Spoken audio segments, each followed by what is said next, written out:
था कि आप सब डॉक्यूमेंट होते हुए नहीं मिलेगा। आप ये समझते हैं दोस्तों MAU।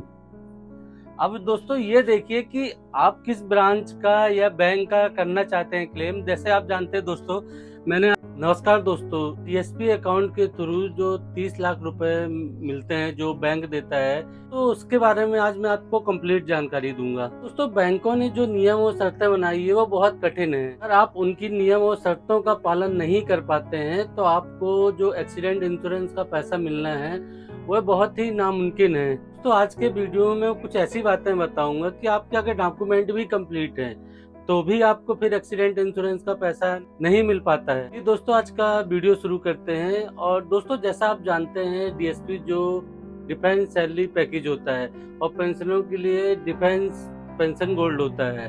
तो जो ये लेटर है, चलिए पहले मैं उसको आपको लेटर दिखाता हूँ, फिर विस्तार से आपको बताता हूँ। दोस्तों देख सकते हैं, ये MOD आर्मी AG ब्रांच का लेटर है और जो DSP अकाउंट के बारे में तो ये कंप्लीट जानकारी दिया है। अब दोस्तों, इसमें जो मेजर बेनिफिट है जो DSP अकाउंट के लिए, वैलिड MO डिटेल है। अब दोस्तों, मैं जो आपको इंश्योरेंस का बताता हूँ, जैसे आप ये देख सकते हैं कि स्टेट बैंक ऑफ इंडिया का है। तो दोस्तों, फर्स्ट में सर्विस और अग्निवीर का है और सेकंड में पेंशनर का है। तो बाकी ये सभी बैंकों का है लिस्ट, तो आप ये लिस्ट देख लीजिए। और अब दोस्तों नीचे आएंगे इसके में, तो जैसे ये बचे हुए बैंक थे तो सब में दिया है। तो दोस्तों, आपकी डिस्क्रिप्शन में व्हाट्सएप लिंक में ये पूरा लेटर दिया है। मैं मेन पॉइंट बता रहा हूँ, आपको बोर्ड में फिर समझा दूंगा। अब दोस्तों, जैसे जो डिसेबिलिटी होते हैं तो डिसेबिलिटी में स्टेट बैंक पेंशनरों को 1 रुपया नहीं देता है और जो सर्विस है और अग्निवीर उनको 50 लाख रुपए देता है। तो दोस्तों, ये चीज़ है, ये सभी बैंकों का है। आप जिस बैंक में अकाउंट है आप चेक कर सकते हैं। और दोस्तों, इसके बाद आता है कि जो अब इसके नीचे एयर एक्सीडेंट होते हैं, तो इसमें भी दोस्तों स्टेट बैंक का है कि 1 करोड़ रुपए है एयर एक्सीडेंट में। बस जो टिकट लेते हैं वो आपको डेबिट कार्ड के थ्रू लेनी चाहिए। बाकी बैंकों की टर्म्स कंडीशन अलग अलग है। तो मैं आपको मेन पॉइंट बता रहा हूँ, क्योंकि डीपली बताऊंगा तो वीडियो बहुत लंबा हो जाएगा। और ऐसे ही सेम दोस्तों की जो स्टेट बैंक है, बैंक ऑफ बड़ौदा है, ये प्लास्टिक सर्जरी के लिए, इम्पोर्टेंट मेडिसिन के लिए, डेथ और कोमा के लिए, एयर एम्बुलेंस के लिए कैसे कैसे पैसे प्रोवाइड करता है वो भी है। तो दोस्तों, आप ये देखते रहिए और समझिए। अब इसके बाद दोस्तों आता है कि जो आपको बच्चों के लिए पढ़ाई के लिए या लोन वगैरह चाहिए रहते हैं तो कहाँ कहाँ प्रोवाइड कर सकते हैं। सभी बैंकों का है कि कौन सा बैंक अच्छा देता है, ये अलग अलग है। बस आपका अकाउंट DSP होना चाहिए जो इन बैंकों की नियम और शर्तों के अनुसार है। जैसे अब स्टेट बैंक बोल रहा है कि एजुकेशन बेनिफिट 5 लाख रुपए तक का है और मैरिज के लिए 5 लाख रुपए 18 से 25 साल की गर्ल्स होनी चाहिए। ऐसी Bank of Baroda higher education के लिए 6 लाख रुपए देता है। तो दोस्तों, ये 11 पेज का लेटर है। तो मैं जो मेन चीज़ है वो आपको बता रहा हूँ। जैसे अब दोस्तों कि अब बैंकों में आप लॉकर की फैसिलिटी लेते हैं तो स्टेट बैंक में 10 से 25% तक की छूट है और अनलिमिटेड बैंक का ATM का ट्रांजैक्शन करते हैं, आपके चार्ज नहीं लगेंगे। ऐसे ही पंजाब नेशनल बैंक का है 50% का। तो दोस्तों, आपने ये देख लिया। अब मैं आपको व्हाइट बोर्ड में ले चलता हूँ और जो इसकी टर्म्स कंडीशन है, क्या क्या दिक्कतें आती हैं, क्या क्या प्रॉब्लम आती है, वो सब बताता हूँ। दोस्तों, आपने लेटर देख लिया, समझ लिया। अब इसकी कुछ बातें हैं जो मैं आपको 3 पॉइंटों में समझाऊंगा। पहला है दोस्तों कि नियम और शर्तें क्या है। दूसरा है दोस्तों कि आपको फॉर्म फिलिप कहाँ करना है। और तीसरा है दोस्तों कि आप जब फॉर्म फिलिप करते हैं तो क्या सावधानी रखते हैं। तो चलिए मैं पहले पॉइंट बताता हूँ, जो नियम और शर्तें हैं। तो जो बैंकों की, आप एक चीज़ याद रखिए कि हर बैंकों की अलग अलग नियम और शर्तें होती हैं, लेकिन कुछ पॉइंट जो हैं दोस्तों वो कॉमन है। जैसे दोस्तों, जो सर्विस वाले हैं, आप ये याद रखिए कि जो सर्विस वाले हैं उनका DSP अकाउंट, और जो पेंशनर हैं उनका DSP गोल्ड। नॉर्मल दोस्तों ये अकाउंट होना चाहिए आपका सर्विस और DSP डिफेंस सैलरी पैकेज। जैसा आप ये जानते हैं कि जो आपका ये कहलाता है डिफेंस सैलरी पैकेज और DSP पेंशन गोल्ड। दोस्तों, दूसरा पॉइंट इसी में ये है कि कम से कम दोस्तों आप ये याद रखिए, कम से कम एक बार जो ये सैलरी या पेंशन आपके अकाउंट में क्रेडिट होनी चाहिए, जो आपका सर्विंग अकाउंट है और पेंशन अकाउंट है। तो कम से कम एक सैलरी या पेंशन उस अकाउंट में क्रेडिट होनी चाहिए। दोस्तों इसी में तीसरा पॉइंट है जो आपका कि आपका एक सुसाइड और दोस्तों एक होता है नेचुरल डेथ। सुसाइड और नेचुरल डेथ काउंट नहीं होनी चाहिए।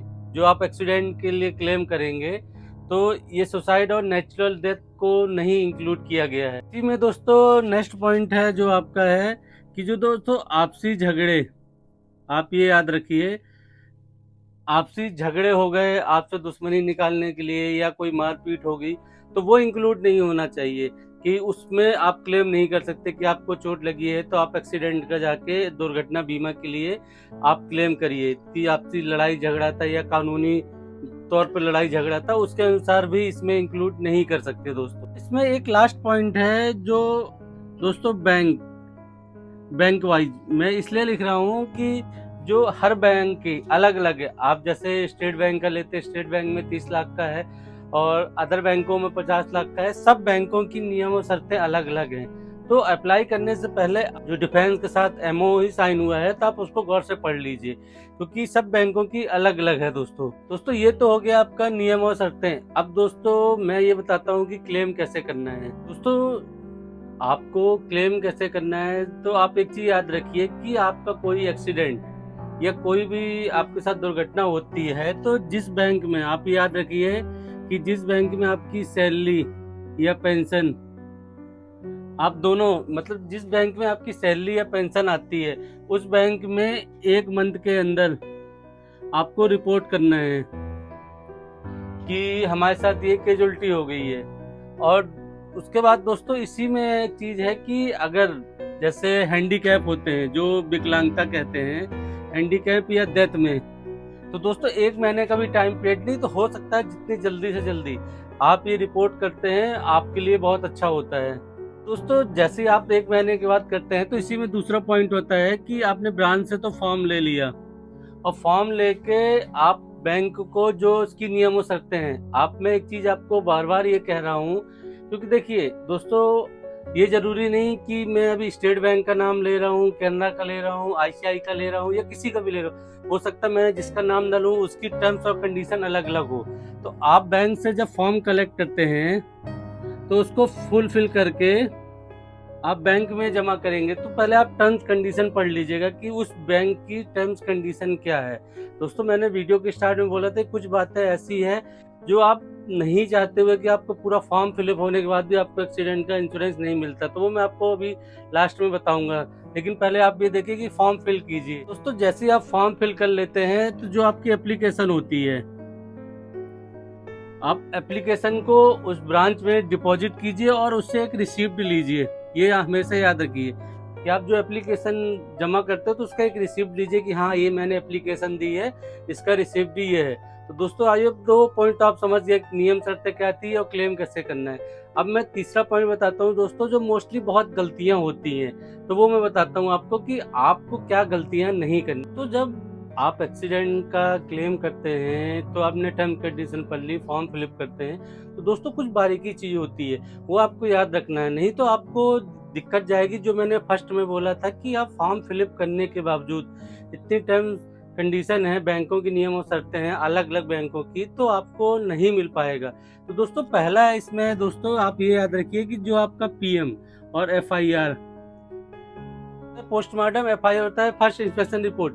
दोस्तों जो आप ये दोनों लगाते हैं तो दोस्तों इसमें आपका एक्सीडेंट शो होना चाहिए, दोनों में एक्सीडेंट का होना चाहिए कि इनकी एक्सीडेंट से ही डेथ हुई है, इस कारण उनको अप्लाई कर रहे हैं, क्योंकि पीएम और एफआईआर में ये एक्सीडेंट का शो होना चाहिए। दूसरा दोस्तों इसी में क्या गलती करते हैं कि जो आप क्लेम कर रहे हैं तो आप ये याद रखिए कि क्लेम आप उसी अकाउंट में कर सकते हैं जो आपका डीएसपी हो, डीएसपी या डीएसपी आपका गोल्ड या जो अफसर्स के लिए अलग होता है, लेकिन मैं नॉर्मल बता रहा हूँ। तो आप उसी अकाउंट से ही क्लेम कर सकते हैं जिसमें आपकी ये पेंशन, सैलरी और पेंशन आती हो।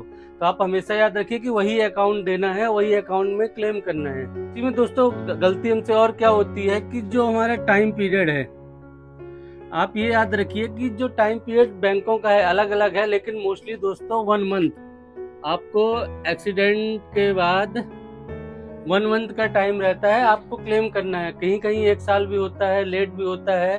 तो लेकिन ये सब बैंकों की अलग अलग नियम शर्तें हैं, तो आप ये याद रखिए कि जो टाइम पीरियड है उसका ध्यान रखें। इसके बाद दोस्तों इसी में एक पॉइंट है कि सबसे मेन चीज मैं आपको जो बोला था कि आप सब डॉक्यूमेंट होते हुए नहीं मिलेगा।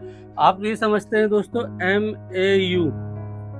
अब दोस्तों ये देखिए कि आप किस ब्रांच का या बैंक का करना चाहते हैं क्लेम। जैसे आप जानते हैं दोस्तों, मैंने आपको SBI का बताया, SBI का 30 लाख रुपए है। ये मैं पेंशनों का बता रहा हूँ, पेंशनों का 30 लाख रुपए है। लेकिन दोस्तों आप एक चीज याद देखिए कि जो MO स्टेट बैंक ने डिफेंस के साथ किया उसकी डेट कब तक की है।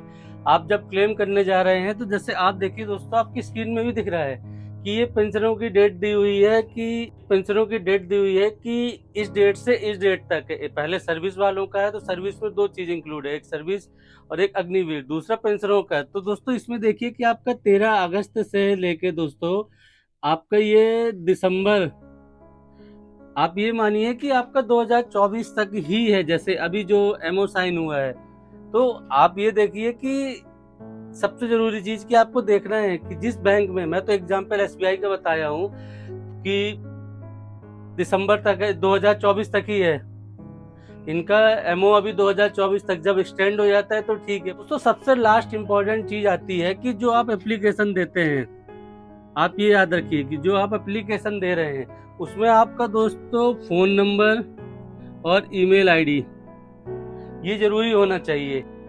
पहली चीज फोन नंबर, ईमेल आईडी। और दूसरी चीज, हाँ, जिनकी डेथ हो गई है तो जो क्लेम कर रहा है, अब क्लेम में दोस्तों स्पाउस भी हो सकते हैं, चाइल्ड भी हो सकते हैं, जो भी है, तो जो भी क्लेम करेगा उसकी आईडी भी जमा करनी है।